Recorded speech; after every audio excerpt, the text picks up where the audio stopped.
Welcome to Rambling Read Podcast, an insightful space dedicated to exploring the depths of our emotions, some psychology behind them, but most importantly, embracing our authentic self. So if you want to better understand yourself, those around you, or simply find a connection in this complex world without the woo-woo and the kumbaya, right here is the place to be. A little cussing, little dark humor sprinkled in, but at the end, I believe that you'll find the support and encouragement that you've been looking for to honor your true self and unlock the power to live a more fulfilling life. Have you ever considered by constantly saying yes to others, you could be saying no to your own happiness? Yeah, people pleasing. It might seem harmless or even virtuous to prioritize others' happiness, but what happens when that comes at the expense of your own well-being? Today's episode will be exploring what people pleasing really is, why it happens, and the harm it can cause. We'll end with some practical tips to break free and start living more authentically. So let me start by saying that this topic is pretty important to me. It hits really close to home for the simple fact that I was raised by a people pleaser. So in turn, I also became a people pleaser because my mom is my idol, duh. So, you want to be like your idol, right? While that was great in some areas, it actually crippled me in others. And the more that I researched into the psychology behind the reasons of why and how people, become that way, it actually ended up kind of breaking my heart because there's a lot of trauma rooted in those who people please. The odds that you know or you yourself are a people pleaser is about 50-50. According to a poll by YouGov, the consequences of the people pleasing behavior affect women at disproportionately higher rate. So I heard this fact and I've been seeing videos about it and how it relates to like just your overall health, right? And the effects that it can have on somebody when they're in long-term people pleaser in all the areas of their life. And the effects of that are really negative. Now, before we get into it, you should know by now, I want to define what exactly we're talking about so we can make sure we're on the same page. According to Psych Central, people pleasing is a pattern of behaviors you may engage in to get others to like you, avoid rejection, criticism, or embarrassment, linked to traits such as depression, anxiety, and low self-esteem. Some common behaviors among people pleasers are perfectionism, conflict avoidant, self-sacrificing, porous boundaries, and fawning. Maybe you've never heard of what fawning is, because I know I didn't. I was like, I know what a fawn is, like a baby deer, but I didn't get how can you be acting like a baby deer? Like, what do they even do? So, ironically enough, that's the point. The baby just like, oh, don't eat me. The actual term fawning comes from a licensed psychotherapist, Pete Walker. Fawning is being overly concerned with the needs and wants of others instead of your own, to the point where your response to a threat is to become more appealing to the threat. But also, being excessively dependable, helpful, and friendly can be problematic. Yeah, I said dependable. Now, you gotta let people fall sometimes. Yeah. Just, can't come swoop everybody. And by that, I mean put the cape down, love, especially the ladies. Like, men, y'all need a break too. That's the point. At the end of the day, we all need a break. What I know in my own personal life is the men, they'll tell you like, no, like it's a no. But women, they'll see like what I can take off to make this work. Now, don't confuse people pleasing with being a martyr, right? A martyr. A martyr. A martyr will make you fully aware that they are sacrificing themselves for you and for everyone else, but not for themselves. They are fully devoted to being a miserable victim. because I don't play like with, they're true victims of things, right?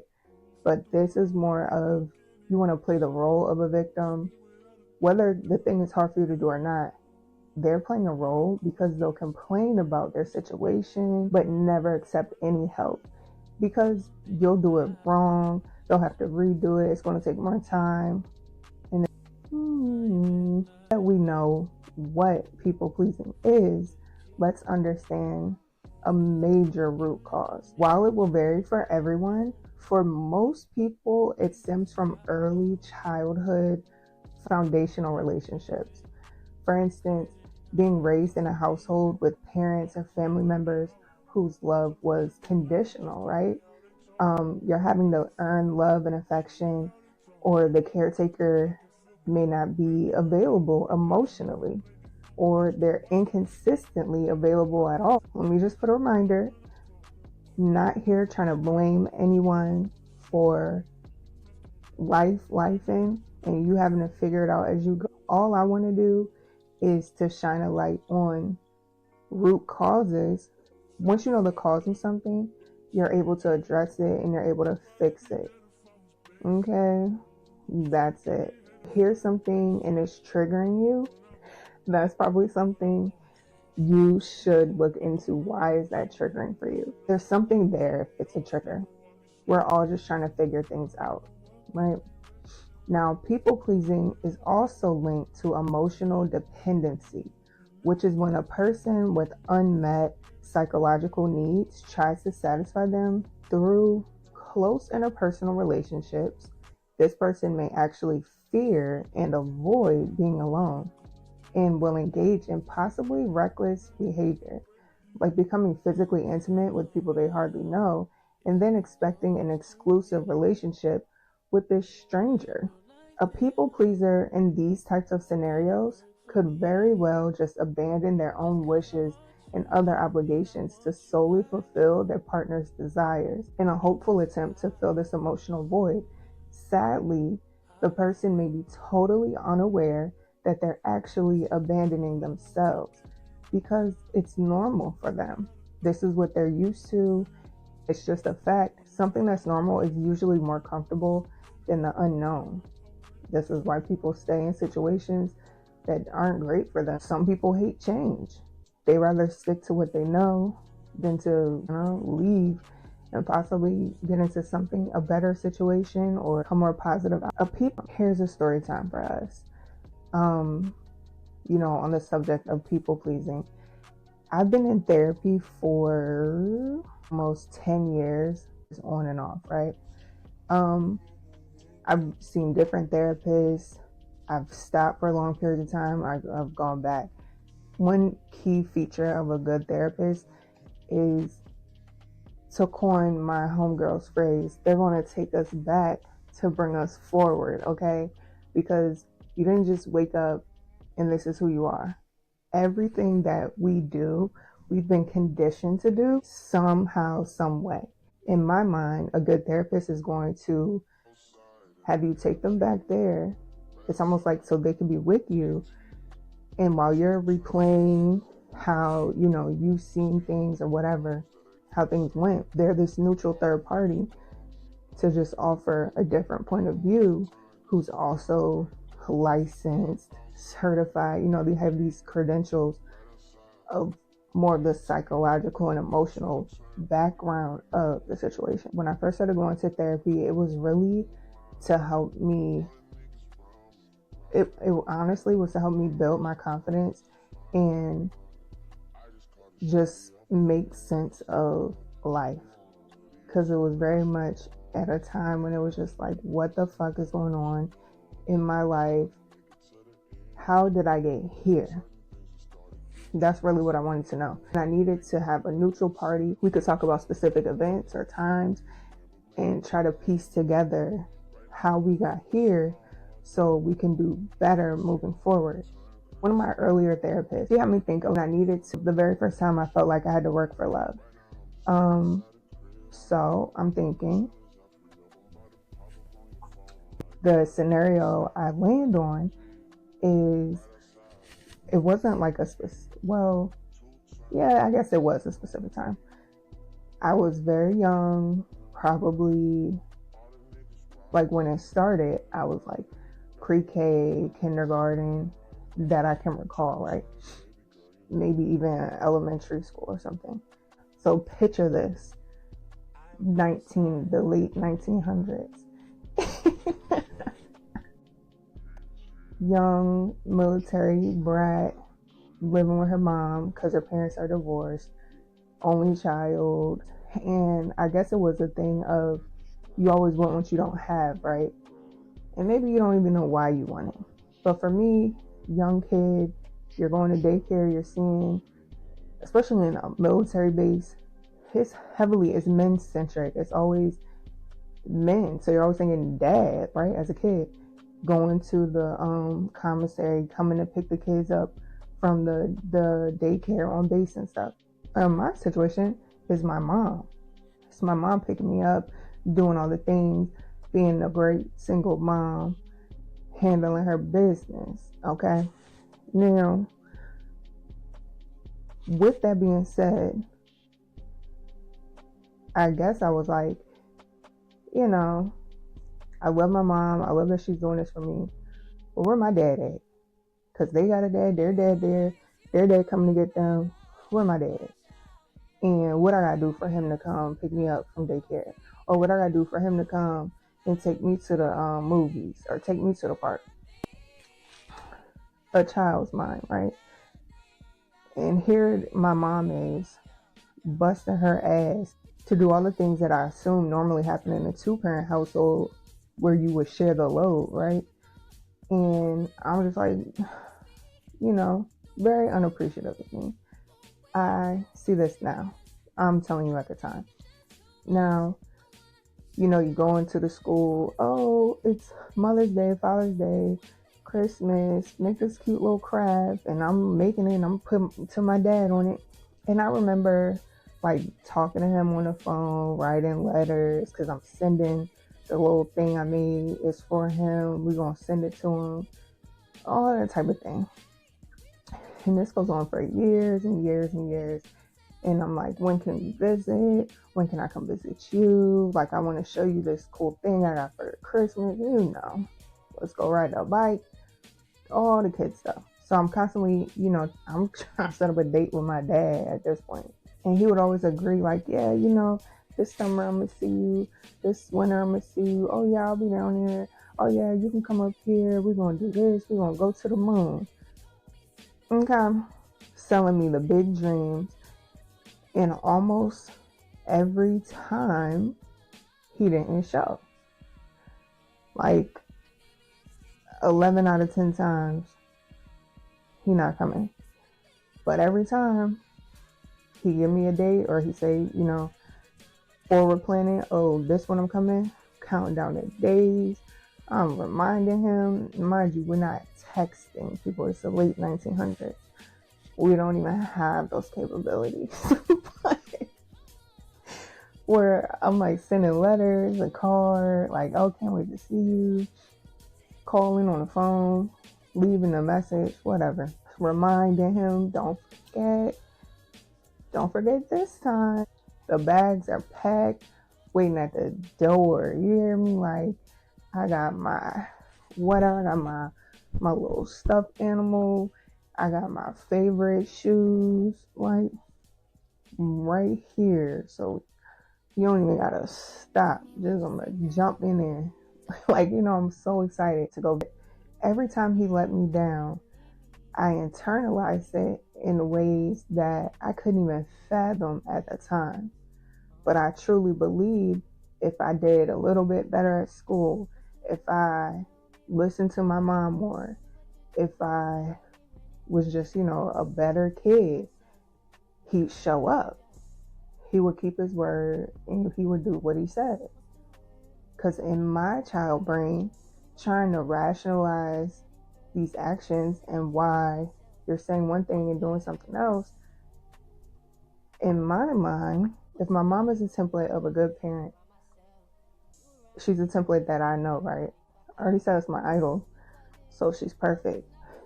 Pause that. I already know we don't idolize people I told you, I'm telling you from my child mind. Now, press play. I'm assuming that adults are perfect with no problems. They don't lie because lying is bad. And my dad is a good person and he loves me. So obviously, it's me. By digging into that vault, I was able to pinpoint where the switch flipped. Obviously, I was wrong, right? Adults are just people. Nobody's perfect. They could have a lot of problems. They certainly can, and they do lie. And then also, my mom is a human at the end of the day. She's not the superhero, who I'm always seeing saving the day, doing all the things. She,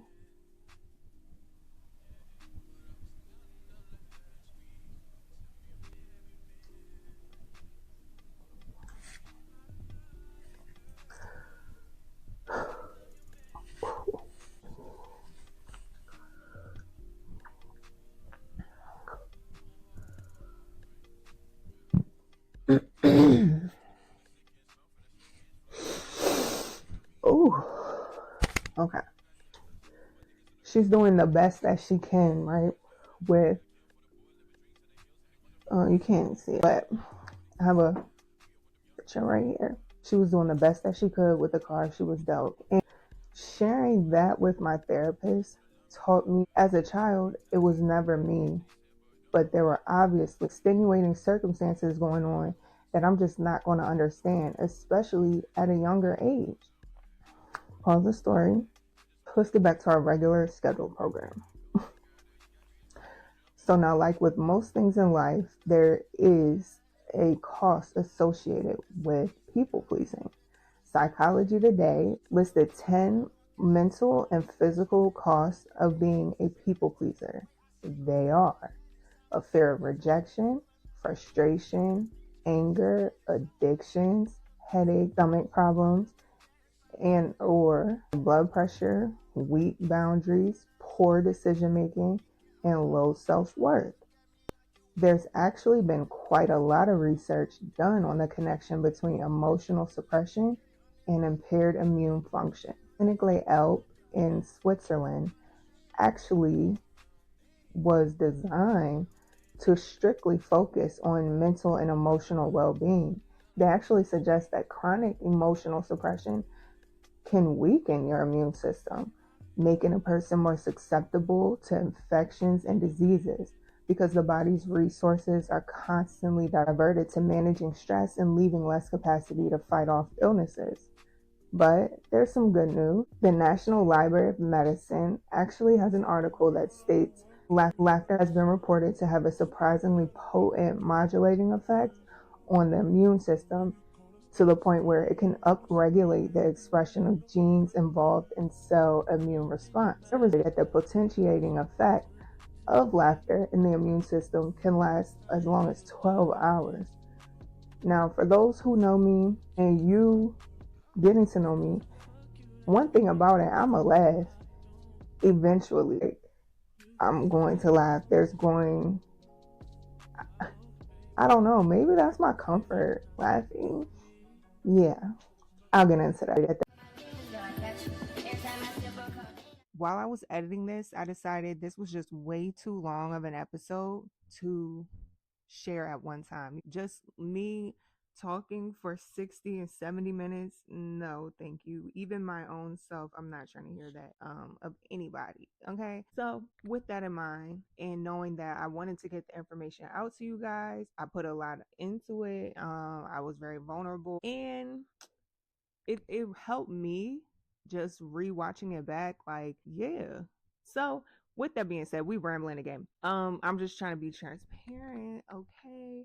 Because ultimately I'm just trying to hold space, share my story, share my perspective, and help those who need it. So I did decide that in the end, for this people pleasing topic, it was just so important to me to get it out, to make it more digestible, easy to listen to, and even easier to refer back to, if that's something you want to do. This is the end of part 1.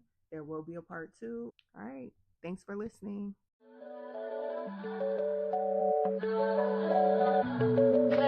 Body, flip, got it, top, party, till I ever ask you to take me, you go shopping in Paris or go